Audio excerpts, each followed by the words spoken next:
सुभान अल्लाह।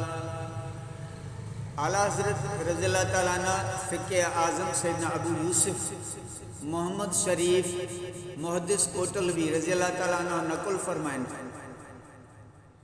अल्लाह ताला टिनि शयुनि खे टिनि शयुनि में मख़फ़ी यानी पोशीदा रखियो आहे।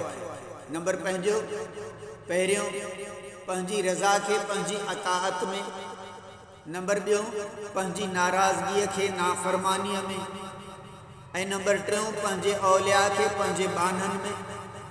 ही कौल नकुल करण जे बाद फ़िक़्ह आज़म रहमतुल्लाह अलैह फ़रमाइनि था, इन्ही करे हर अताअत ऐं हर नेकीअ खे अमल में आणणु घुरिजे जो मालूम न आहे कहिड़ी नेकी ते उहो राज़ी थी वञे, ऐं हर गुनाह खां बचणु घुरिजे छो त मालूम न आहे कहिड़े गुनाह ते उहो नाराज़ थी वञे, तोड़े उहो गुनाह केतिरो ई सग़ीर यानी नंढो हुजे। मिसाल तौर बिना इजाज़त कंहिंजे कख सां ख़िलाल करणु ज़ाहिर में हिकु मामूली ॻाल्हि आहे, या कंहिं पाड़ेसिरीअ जी मिटीअ सां उन जे इजाज़त जे बग़ैर हथ धोइणु ॼण त हिकु नंढड़ी ॻाल्हि आहे, पर मुमकिन आहे त इन बुराईअ में ई हक़ ताला जी नाराज़गी मख़फ़ी हुजे यानी लिकियलु हुजे। त अहिड़ियुनि नंढियुनि ॻाल्हियुनि खां बि बचणु घुरिजे।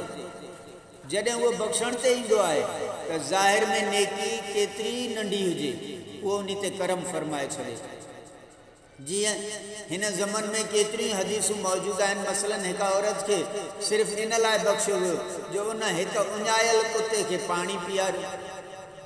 हिकु हदीस शरीफ़ में आहे त सरकार मदीना सल्लल्लाहु अलैहि वसल्लम जो फ़रमान आहे त ही भी मिले थो त हिकु शख़्स रस्ते मां हिकु वण खे इन्ही लाइ हटाए छॾियो त जीअं माण्हुनि खे इन खां तकलीफ़ न पहुचे, अल्लाह ताला ख़ुशि थी उन जी बख़्शिश फ़रमाए छॾियो।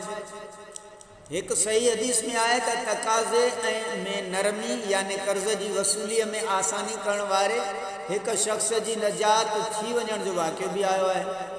अल्लाह ताला जी रहमत जा वाक़िया जमा करण में पऊं त एतिरा आहिनि जो असां जमा ई न करे सघंदासीं।